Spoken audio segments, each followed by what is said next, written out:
Yeah, so we are back, and in today's episode, we decided to expand the subjects we're talking about. You're still the mastering show and stuff like that, but what we're gonna do today, we're gonna start off talking a little bit more to entrepreneurs, wannabe entrepreneurs, basically people that has some ambition and aspire to do something more.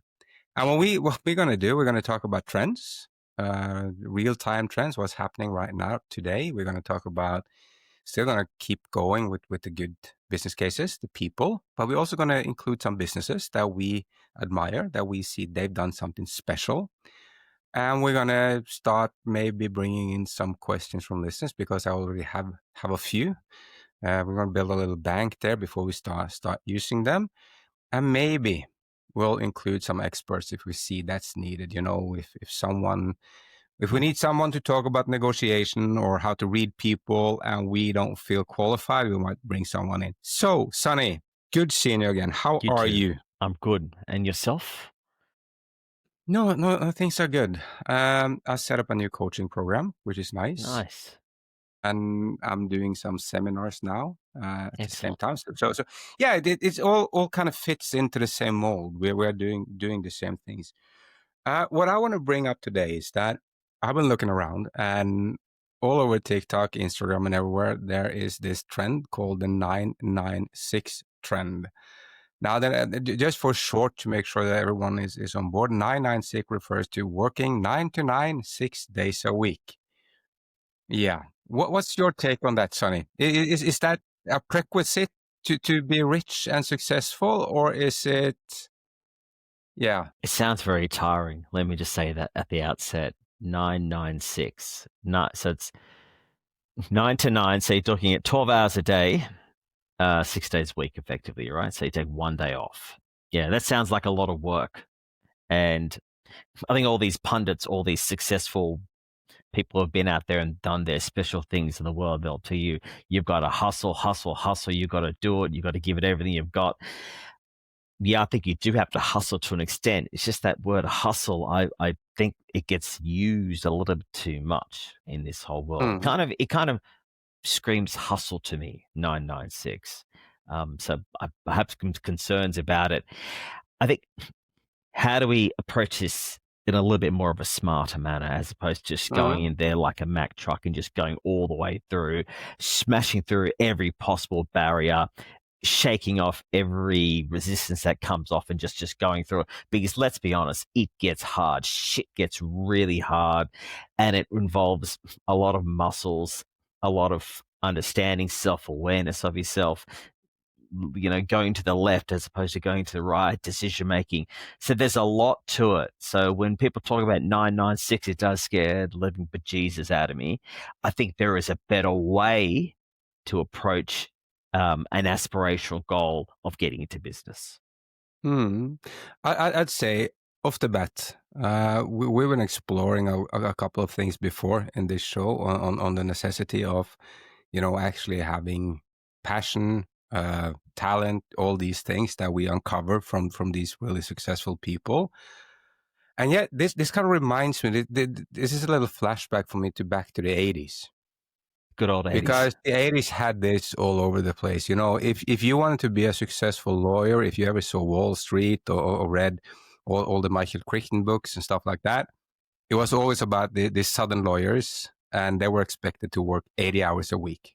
80 billable hours. And you see Wall Street is the same, get up in the morning and make the phone calls. And it's hard to argue that you won't get results with an attitude like that, because obviously if you picked up the phone today and started selling cell phones, and you are calling nonstop 12 hours a day, 6 days a week, well, you're going to sell cell phones.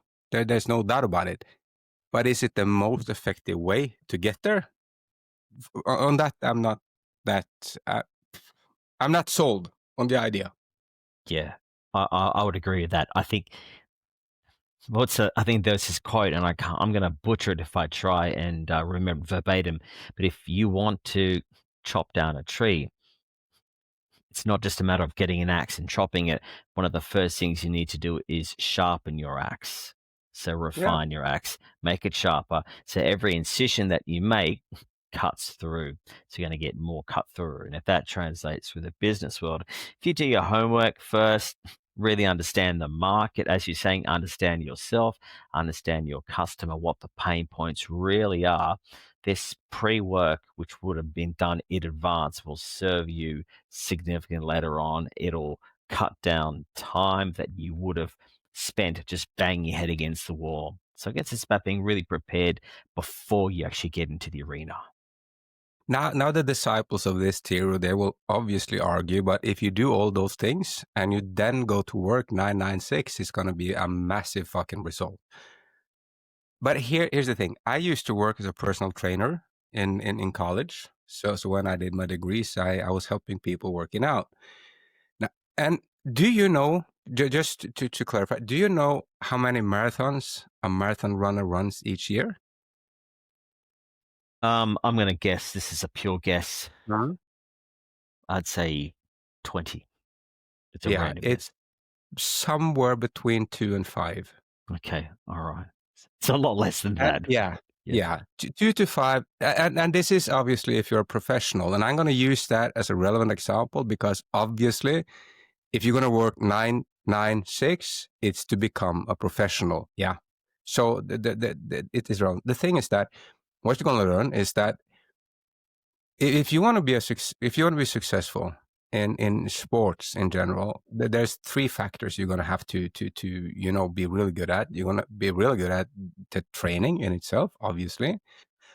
Then you have the eating, the nutrition, and then you have the restitution. And I promise you, if you remove one of them, you're going to fail spectacularly. There is absolutely no. If a marathon runner believed in his heart that he could run a marathon every day and become a better marathon runner by running a marathon every day, they would do it. There's no doubt about that. They do it. It's the same with all the footballers or anyone. There's a limitation for on the time frame where you are effective at what you are doing. And the thing is that if you overstep that, not only do you not really have any effect on the work you do above, but you reduces the quality of the work you're going to do the next day massively.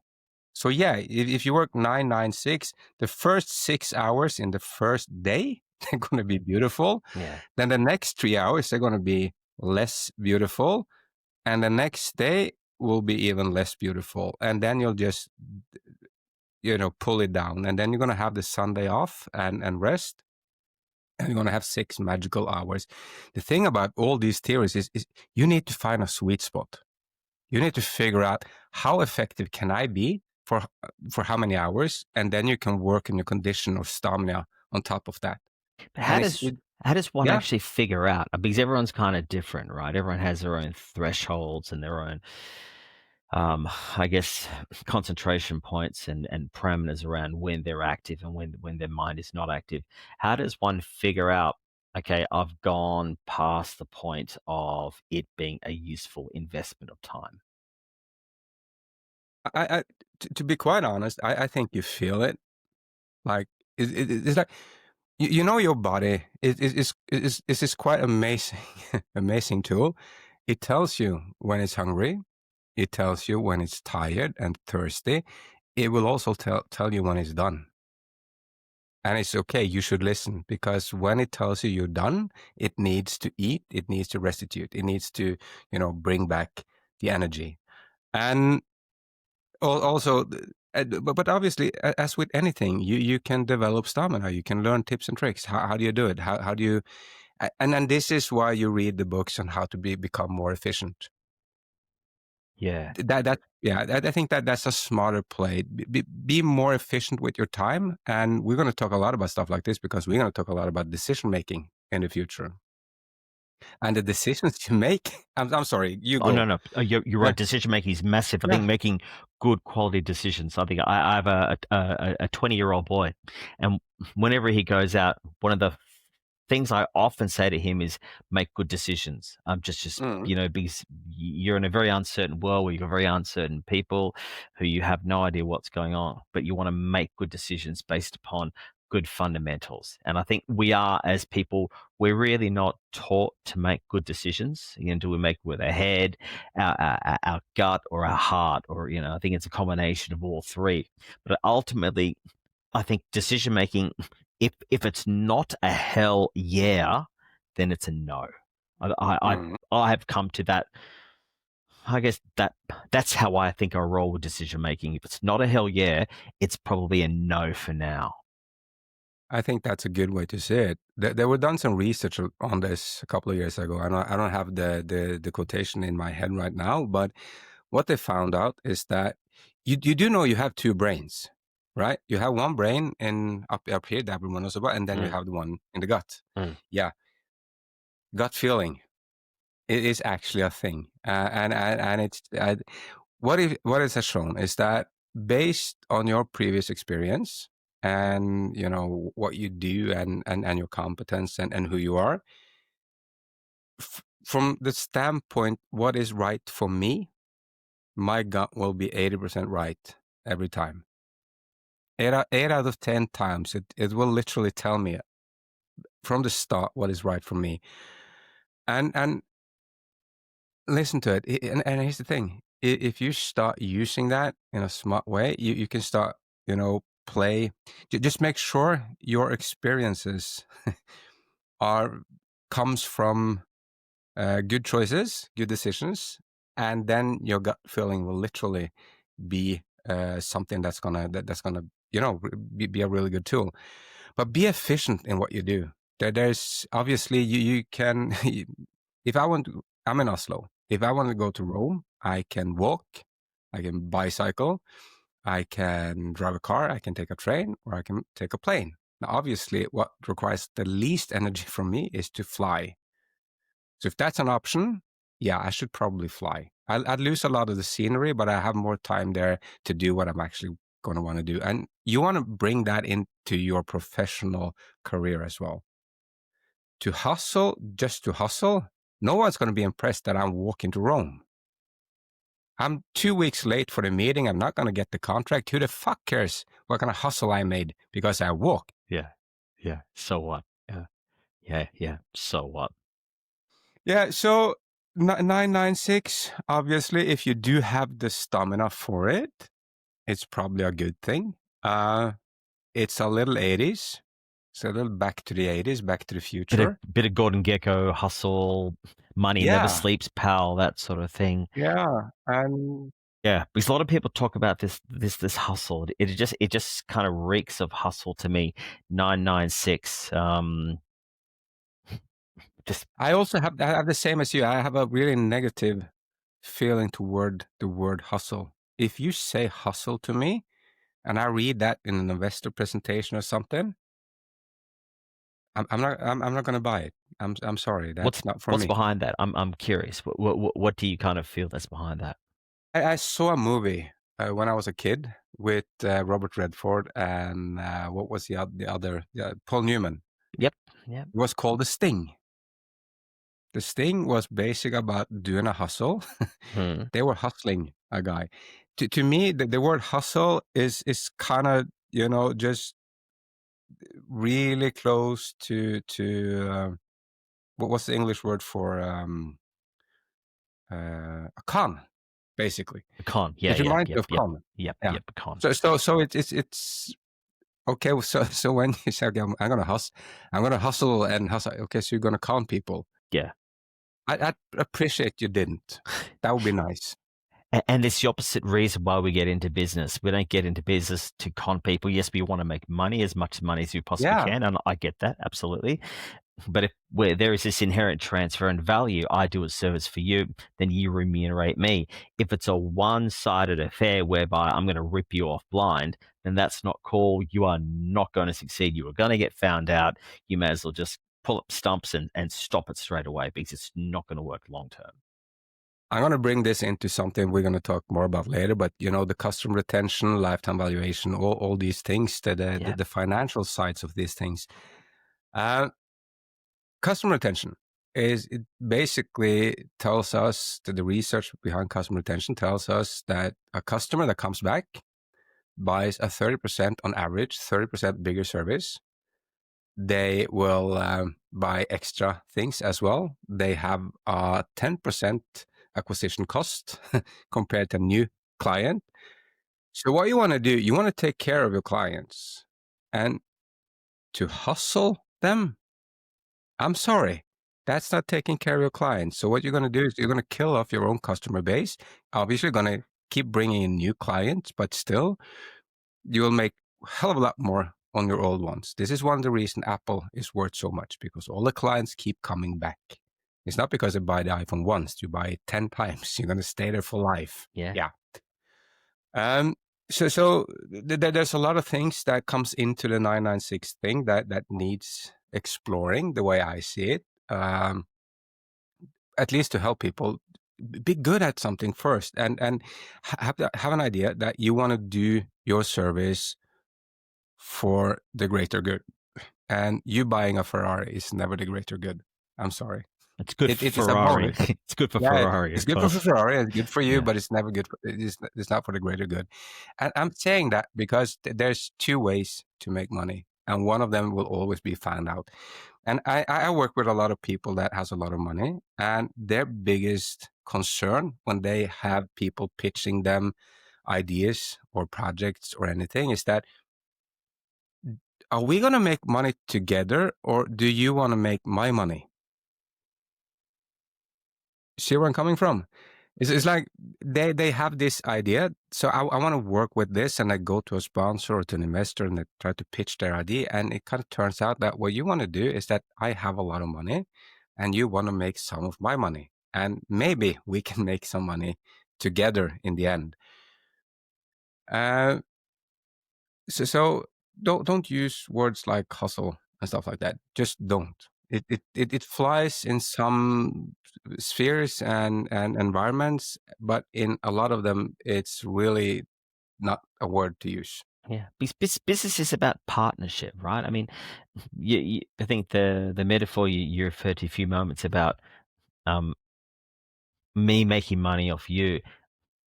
The picture, if I can set a picture, is the classic picture is your buyer sits on one side of the table and your seller sits on the other side of the table, and in between them is the table, right? It's a bit of real estate, and there's some horse trading that goes on.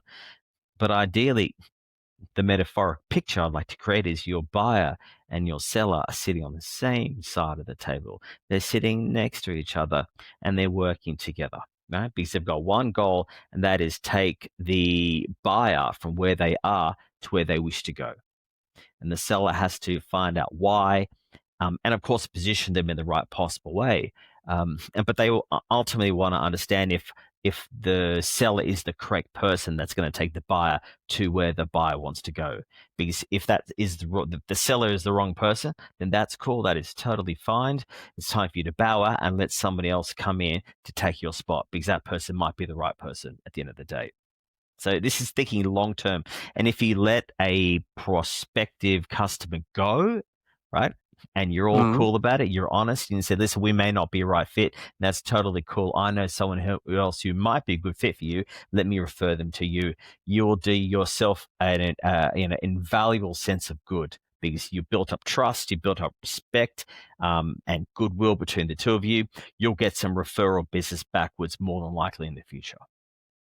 Despite being a long game. No, but you're obviously true. Let's just there's so many rabbit holes. There is. So I'm not going to go down every one of them, but I remember reading Maslow back in when I was studying, the hierarchy of needs. And if I don't remember wrongly, I think it's number 4. It's about esteem and recognition.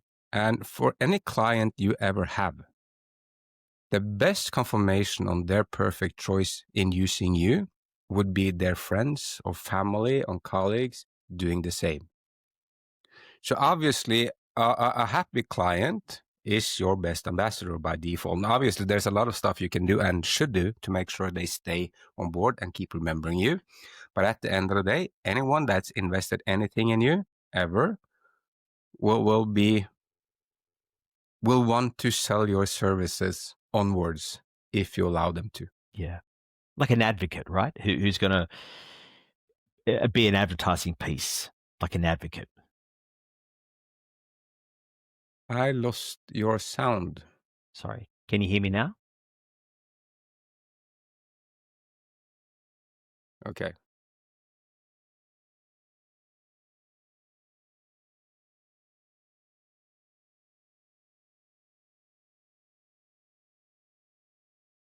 Can you hear me now?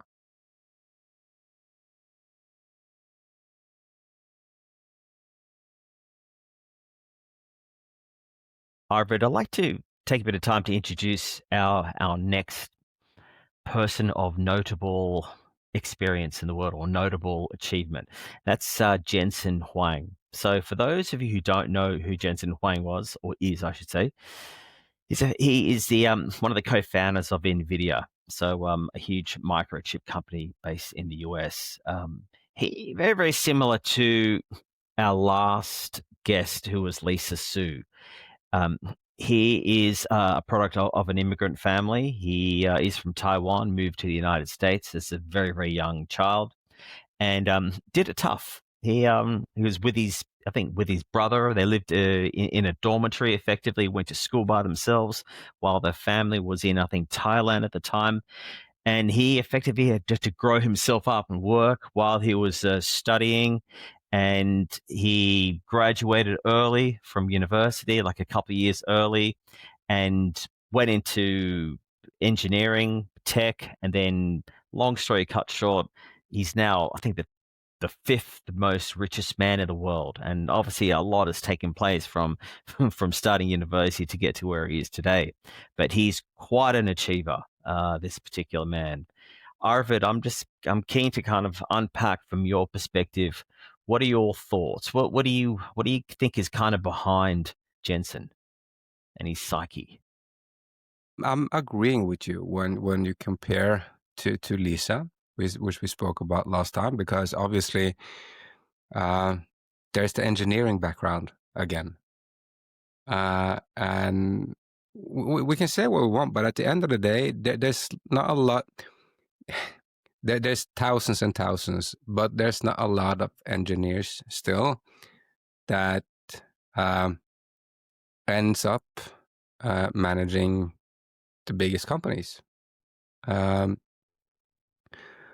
And obviously, there's external factors as well at play here. Nvidia breaks all the rules because they make the best processing cards, which basically makes them an absolute must-have for anyone that dabbles with artificial intelligence. Isn't this? That's at least the way I understood the business behind it. But again, I only seen pictures and videos of him, and he just seems like a genuinely nice guy.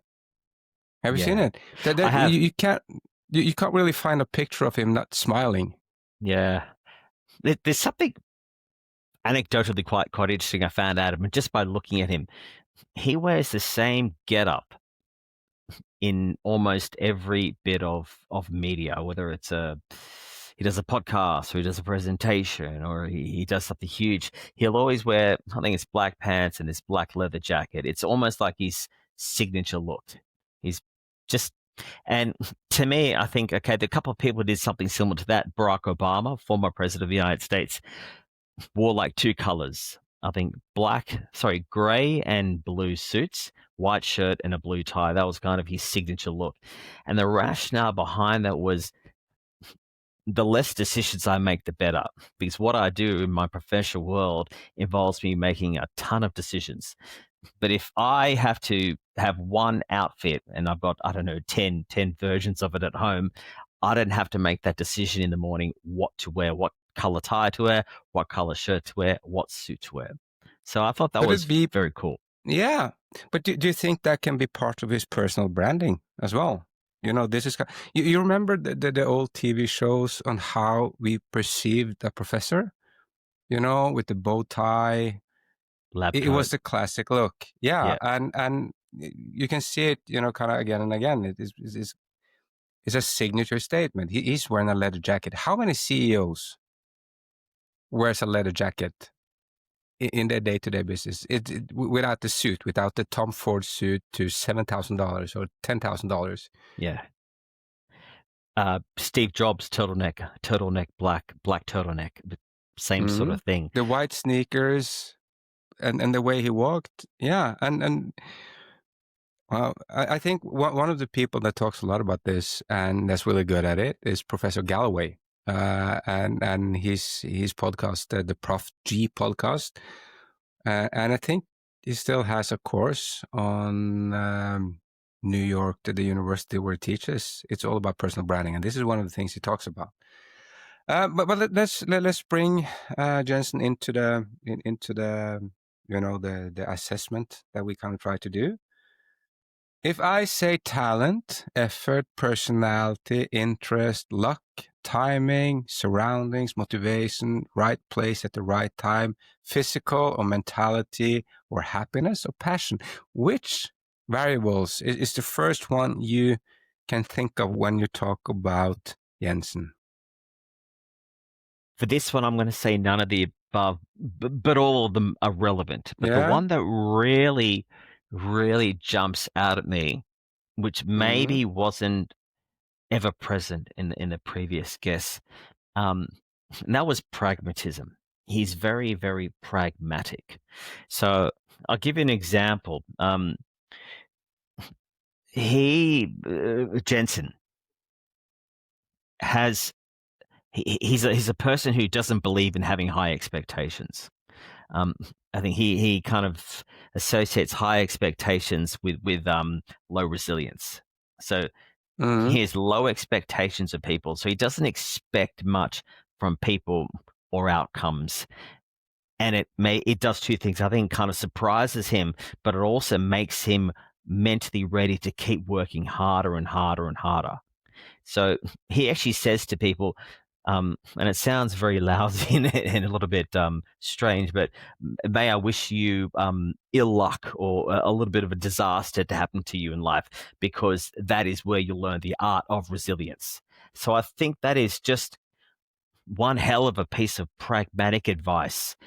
It's like, we're not going to sugarcoat stuff. We're going to tell you it's hard, and you will only learn when it's hard. You won't learn anything when it's easy. You'll only learn when it's hard. So I thought that's very pragmatic, realistic, because business is hard, as we both know. Yeah. And still, it's, if you break it down, the advice in itself is not that uncommon. It's like when actors go on stage, it's break a leg. That's literally the advice they get. So yeah, it's pragmatic. It's like, okay, and they say it's bad luck to wish them good luck.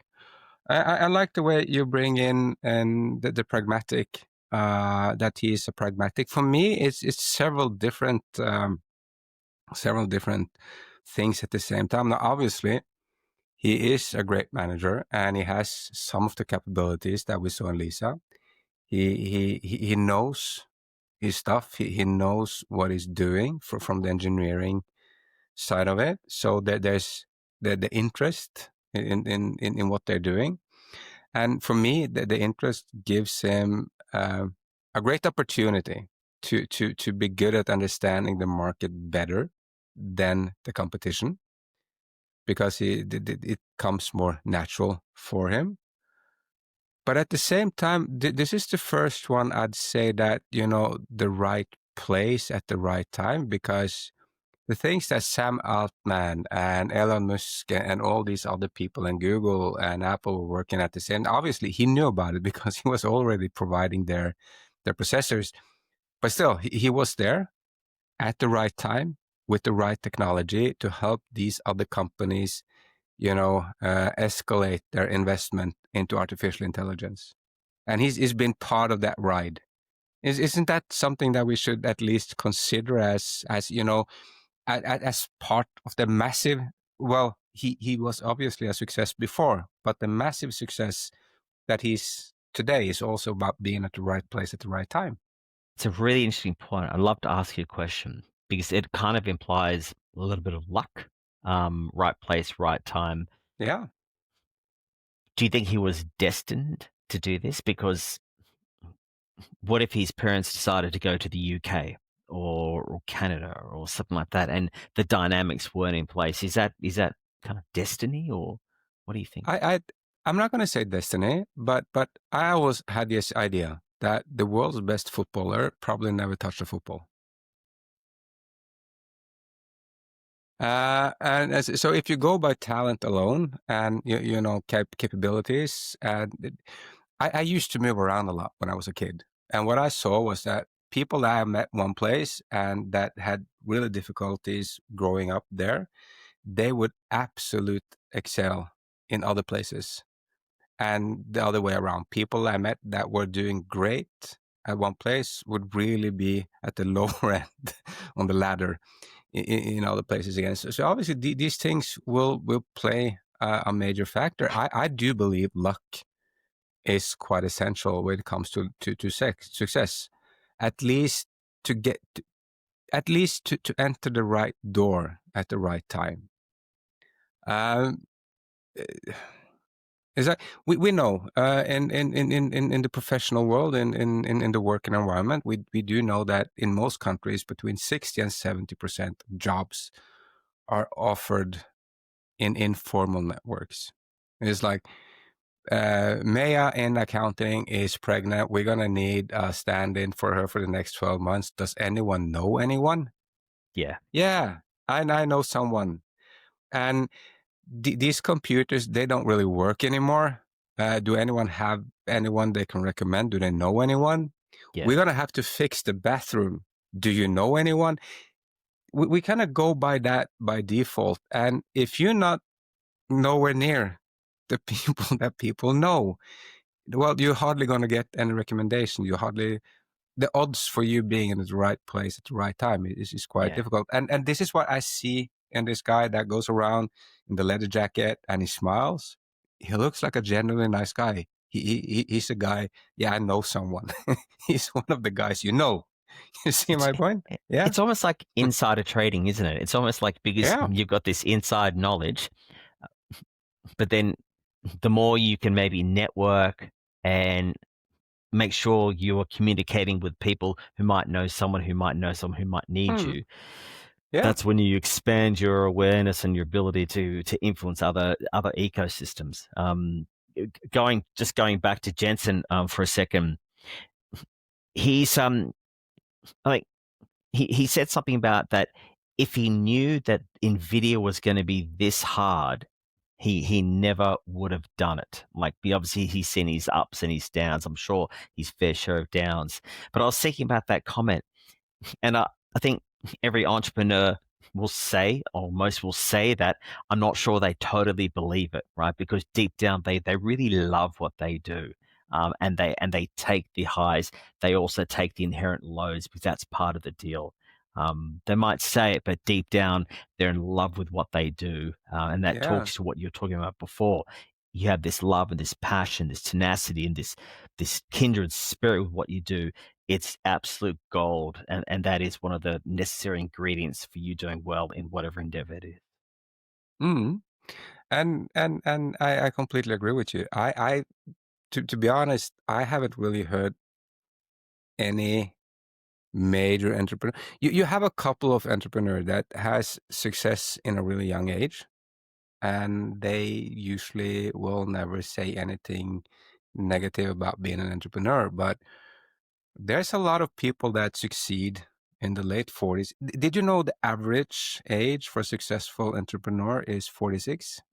46. 46. It's not, and that's the average age. Okay. So it's not 25, it's not 30, it's not 32, which means that most of these people in 46, they didn't start out as entrepreneurs at 46. They started out as 22 or 23 or 24. So they spent maybe the better parts of the last 20 years uphill with little money and little to show for. And what people has to understand when you start the entrepreneurial race is that you do close a lot of doors.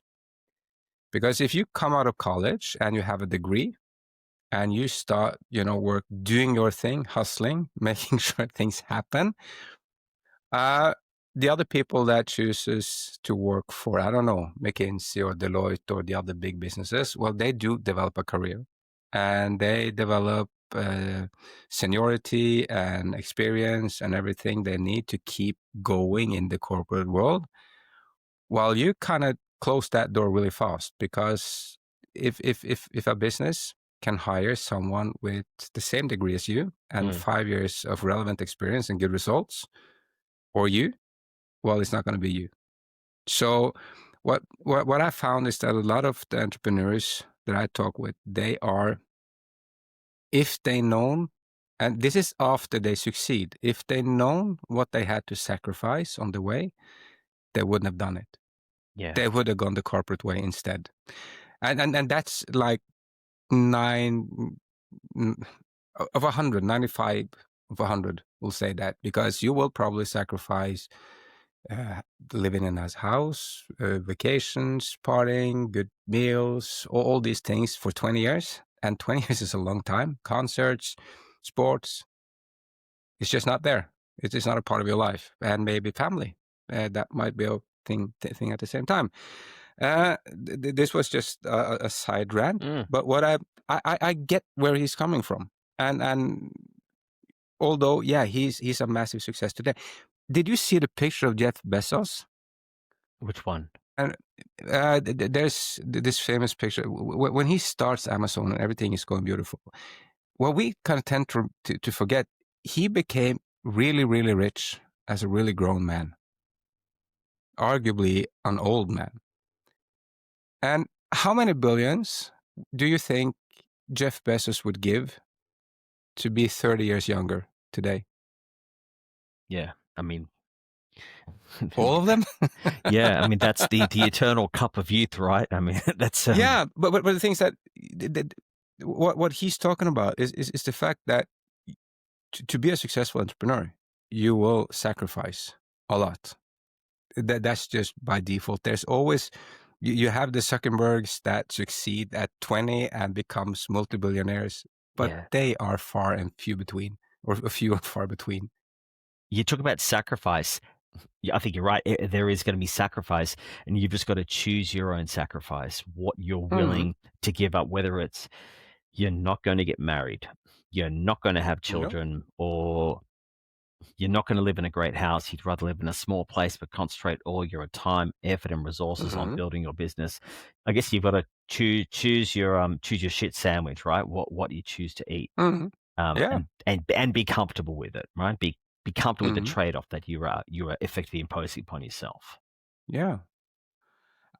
Although I wasn't trying to bring this away from Jensen, but I like the way he talks about things. And as I said, I do believe he has a massive talent for what he does. He has a great passion for it. He obviously likes. He's the kind of person that people want to know. I know a guy, and maybe in the later parts of his career, it's not that important. But when you're starting out, when you're getting things up and running, being the guy that, if you have 25 businesses, I know a guy that can help us with these things. That's going to be massively helpful.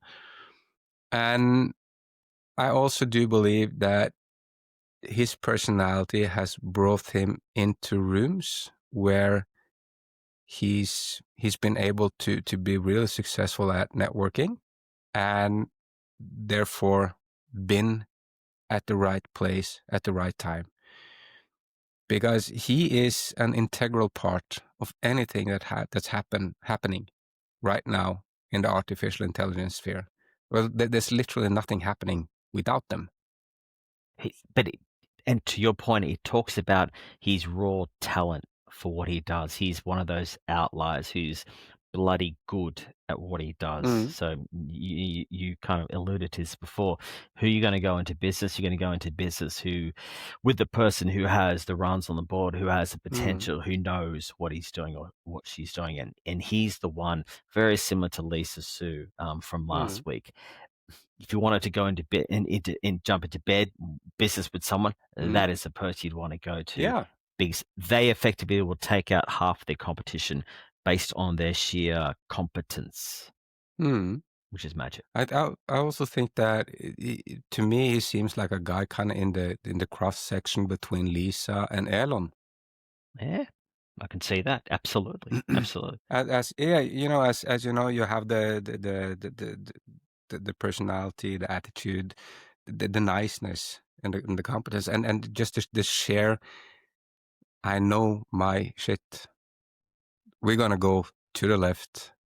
Kind of like the guy that did you see the movie Short, I think it was called, about the financial crash in The Big the Short. early 2010. The Big Big Short? Short. Thank you. And you had this one guy, the one hedge fund manager. No, we're gonna short. This is Michael bullshit. Burry. This is Michael bullshit. Burry. Yeah. And I said, this is bullshit. They just stay in there. We'll win in the end. But that was And they balls won, of and steel. everyone else lost. Absolute balls of Yeah. steel. I mean, you got to respect that totally. Yeah. But I think that talks about backing yourself to the hilt. And to do that, you need to be competent as fuck. You really need to know your shit. And that brings us back to Jensen. So somewhere in the cross section, you know, between knowing your shit and being at the right place at the right time and have the balls to go for it.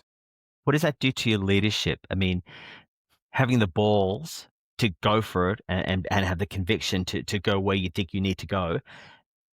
Tell me about what that means to leadership. It gives you an opportunity to become a great leader or great manager. Obviously, the next thing is that you're gonna have to be a great communicator as well. Yeah. Because well, obviously he knows his shit, and he knows to be I'm a nice guy. I'm in the right place at the right time, and I have passion for what I'm doing. But you're still gonna manage to bring your team on board. People's gonna have to buy into it, and it's like you can find all these great autists around the world that really knows their shit. That doesn't mean you want them flying your plane. You see where I'm coming from? Yeah. So and literally in these cases, and that was not a dig at autism. That was just trying to exemplify something. But you need to be able to sell your ideas as well to bring people on board with them. He has a board of director, he has colleagues and everything, and he had to say that, okay, I believe artificial intelligence is going to be a great thing, so we're going to do all we can to make the best processors. And here's the thing: unless artificial intelligence came along, you could use bigger processors that cost a hell of a lot less to produce, and his business idea wouldn't really fly. Yeah. So yeah, to me, he's just an amazing character, and it's really fun to kind of to look at it from a different point of view, just to see why he's succeeding. Yeah. Obviously, we don't have all the answers, but we have some. I hope. Well, I hope. But with this, just back to second on leadership, like he had the courage and the veracity to say we're going to go into this particular artificial intelligence direction. I feel it in my bones that is the way to go.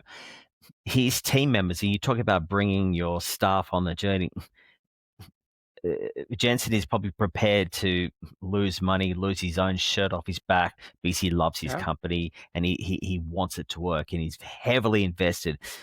But he's probably got team members who are not as heavily invested. They're invested as much as they get a paycheck every week. And I want to make sure they can pay the mortgage, pay the bills, put kids' shirts on the kids' backs. So how do you bring those people on board on a journey where they have to believe you? They've got to have faith in the leader, but they don't have any evidence. They've just got to have faith. That's an art. Hey? Yeah, it is. I read an article about it. I don't remember the author, but well, actually, it was a book, and I remember it's Peter Singh, and he wrote a book called The Fifth Dimension. Okay. And this he kind of refers to all these examples of the great leaders throughout time.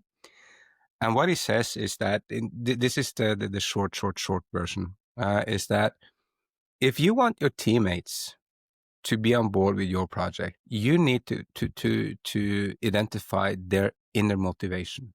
basically. And what that means is that if I want to sell an idea to you that we're going to do something together, I'm going to need to figure out what motivates you on a personal level, not related to me or what we're going to do, but your inner personal motivation. Because and then when I know, and that can be, it can be a nice house, a great wedding, it can be a beautiful retirement or bear hunting in Alaska, it doesn't really matter, but I'm going to need to figure out what that is, and then somehow align that with the goals we have for the company. And and he's going to have to do it for everyone in the company, because if your personal goals and now we can bring it into the Tony Robbins sphere as well, the pain, pleasure, all those things, but at the end of the day, he's going to have to make you feel absolute pleasure, that this journey is going to give you absolute pleasure, and not going on this journey is going to give you absolute pain. And to do that, you're going to have to be one hell of a communicator. That's some next level stuff. Oh, it is. But you can bring it into sports again. You have all these great managers. A great footballing manager, a great soccer manager, a great Australian football, all these great managers, the one thing they have in common is that they are capable of doing that with each of their players. However, on the other hand, each of these players are paid a couple of million a year to be there, so obviously it shouldn't be that hard. But at the end of the day, he's going to have to be able to align his vision with his team's personal needs. Yeah. And that's quite a feat. I think to build upon your point, he has to get his team to believe in his vision. So the whole theory of buy-in has to take place, not on a theoretical brain perspective, but an emotional perspective. I'm emotionally bought in to Jensen's vision of taking this company forward in this particular AI direction. I believe it. I can live it. I can see it.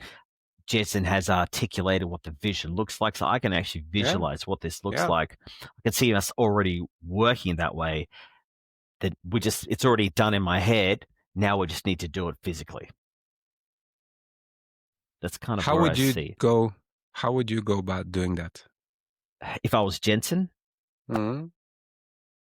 cost of entry is really having this ethereal belief that what I'm doing is right. There's always going to be an element of doubt, but you don't want to be conveying this obviously to the people that who report to you. But articulating where the future is going, you're going to have to use a little bit of science, a little bit of data, because some people are going to be a little bit left brain thinking, so they're going to need to know some of the content, the evidence and the proof that this is where the world is going, for example, with AI. And then the right side brain, which is more of the emotive side, the imagination. I need to kind of sell both hemispheres to people.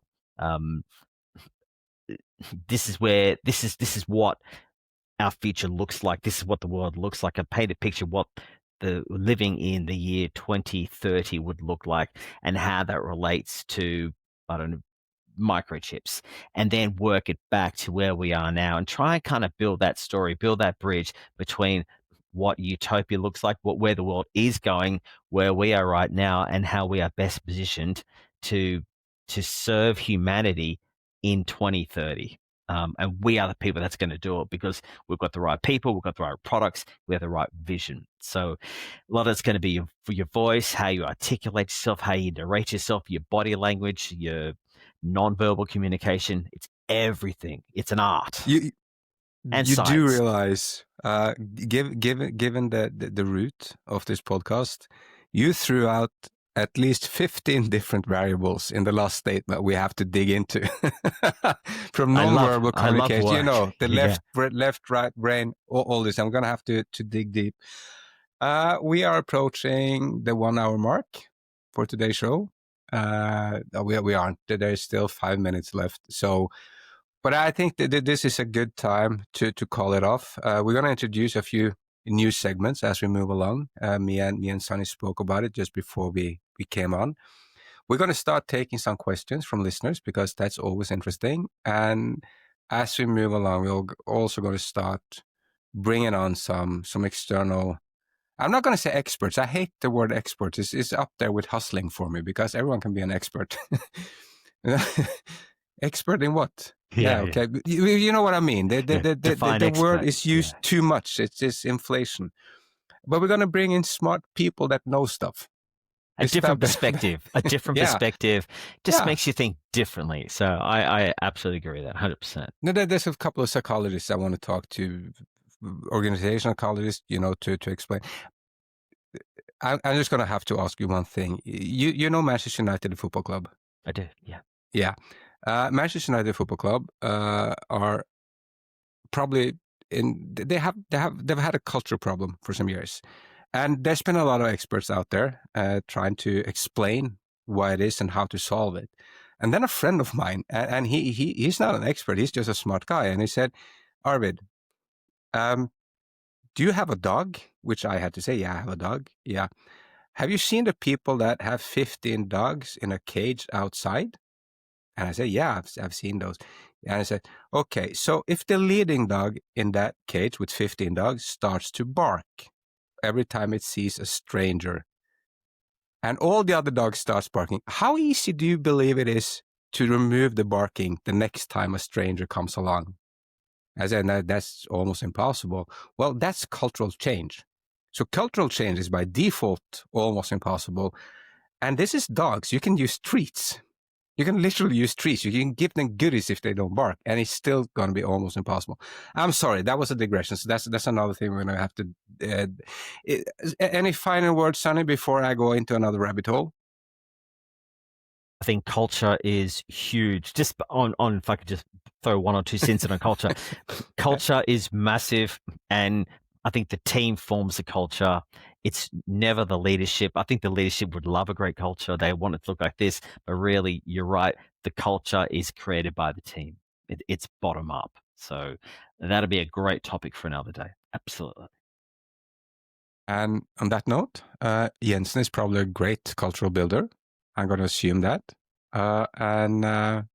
So anyone, if you have any questions, anything you want us to elaborate or discuss or fail spectacular at, please let us know. and have a great day. Sonny, you'll stay along for a couple of seconds just to make sure that everything uploads right. Thank you everyone for listening or watching, and see you soon. See you soon.